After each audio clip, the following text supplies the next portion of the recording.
Brought to you by Agilus Diagnostics. Health test की बात आती है तो मैं भरोसा करता हूँ India largest diagnostics company Agilus Diagnostics. खुद को टेस्ट करते रहो। नमस्कार, जय हिंद। भारत तक देख रहे हैं आप और मैं हूं ऋषिराज। मेरे पीछे आप एक मैप देख रहे होंगे। ये मैप है इजराइल, ईरान और उसके आसपास के देशों का। इसमें हम क्या बात करेंगे और क्या बताएंगे। दरअसल ये चर्चा बहुत तेज है कि कहां हमला होगा ईरान पे, इजराइल किस तरह के हमले करेगा, क्या ऑयल डिपो को निशाना बना सकता है, क्या ईरान के न्यूक्लियर साइट्स पर, एनर्जी साइट्स पर हमला कर सकता है इजराइल।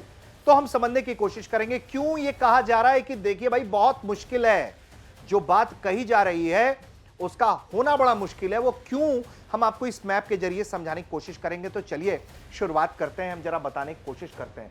देखिए ये रहा इजराइल और फिर है ईरान यहां पर, यानी कि जो इजराइल के आसपास के देश हैं, सीरिया, इराक, फिर ईरान, नहीं तो यहां पे देखिए जॉर्डन, फिर इधर कुवैत, इधर सऊदी अरेबिया, इधर यमन, फिर ओमान, यूएई, कतर और ये सब पूरा जो इलाका है यमन का, ये वाला इलाका हो गया, जॉर्डन हो गया। तो कुल मिलाकर जो पूरी परिस्थिति है कि इजराइल सीधे ईरान नहीं जा सकता है। अब ईरान अगर उसे जाना है तो वो क्या रूट ले सकता है। मिनिमम जो बताया जा रहा है कि रूट उसका एयर का होगा वो 2000 किलोमीटर से कुछ थोड़ा ज्यादा का होगा।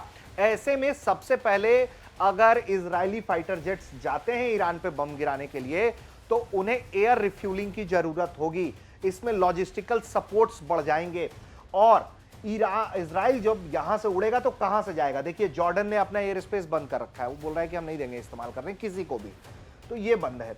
अब वो कहां से जाएगा। इजराइल अगर जाएगा तो यहां से निकलेगा सऊदी होते हुए, तो फिर वो किस तरफ से, ओमान होकर जाएगा ईरान की तरफ, या कतर की तरफ से जाएगा, या यूएई की तरफ से जाएगा, कुवैत की तरफ से जाएगा। तो कहां से जाएगा, जहां से भी जाएगा उसे बहुत लॉजिस्टिकली संसाधन जुटाने पड़ेंगे, उसे परमिशंस लगेगा, बहुत मीटिंग्स लगेगी, जिसके लिए कम से कम इस वक्त मिडिल ईस्ट तैयार नहीं है।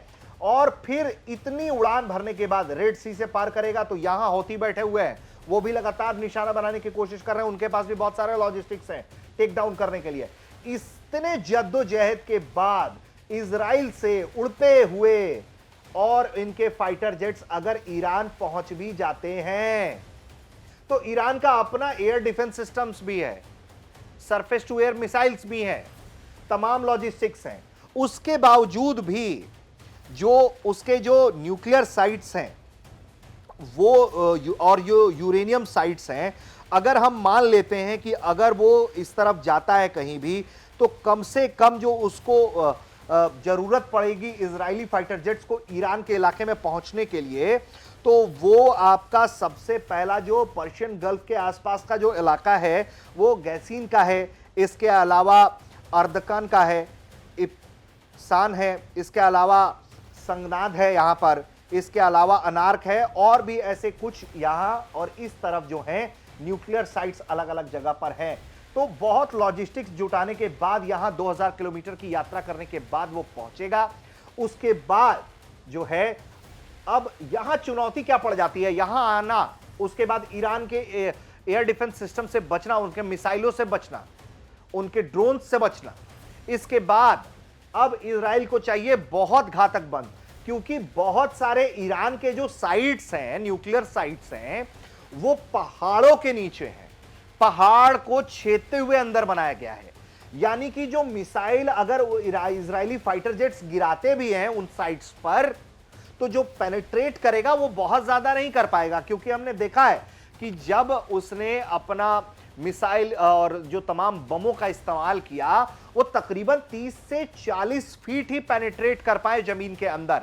तो एक बात बहुत साफ है इजराइल की तरफ से कि इजराइल के पास वैसे बम नहीं है जो पूरी तरह से पहाड़ को छेद के जो न्यूक्लियर साइट्स डिस्ट्रॉय करने की बात की जा रही है वो कर दिया जा सके।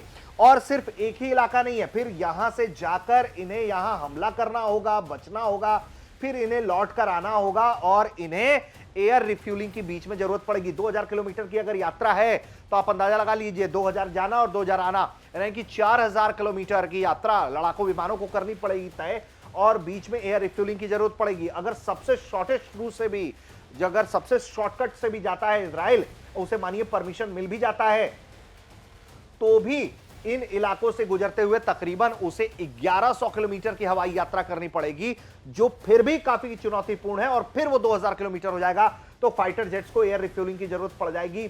और पूरा इलाका जो है एक तरीके से, जिस तरीके से ईरान जो है, जिस तरह से उसका जियोग्राफिकल स्थिति है इस वक्त दुनिया में, वो काफी मजबूत है। तो ऐसे में जो बात कही जा रही है कि न्यूक्लियर साइट्स को निशाना बनाएगा इजराइल अमेरिका की मदद से, दिखने में कम से कम मैं कह सकता हूं थ्योरेटिकली अगर उनके फाइटर जेट्स पहुंच भी जाते हैं तो हमला करना इतना आसान नहीं होगा। और हमला कर भी दे, बम गिरा भी दे, तो जिस तरीके से एकदम बिल्कुल पहाड़ों के अंदर ईरान के जो न्यूक्लियर साइट्स हैं उनको क्षति पहुंचा पाएगा इजराइल, बहुत मुश्किल है, बहुत मुश्किल है। और इसीलिए इस तरह के हमलों में लगातार नेतन्याहू मीटिंग कर रहे हैं, लेकिन किसी कंक्रीट फैसले पर वो नहीं पहुंच पा रहे हैं। हम उम्मीद करते हैं कि इस मैप स्टडी के जरिए कम से कम आप समझ पाए होंगे कि क्या स्थिति परिस्थिति है और क्यों इजराइल 3 दिन 4 दिन के बाद भी कोई जवाब नहीं दे पा रहा है। हम उम्मीद कर रहे हैं कि आपको ये वीडियो पसंद आया होगा। कैमरे के पीछे थे हमारे सहयोगी रंजीत, आप देख रहे थे भारत तक।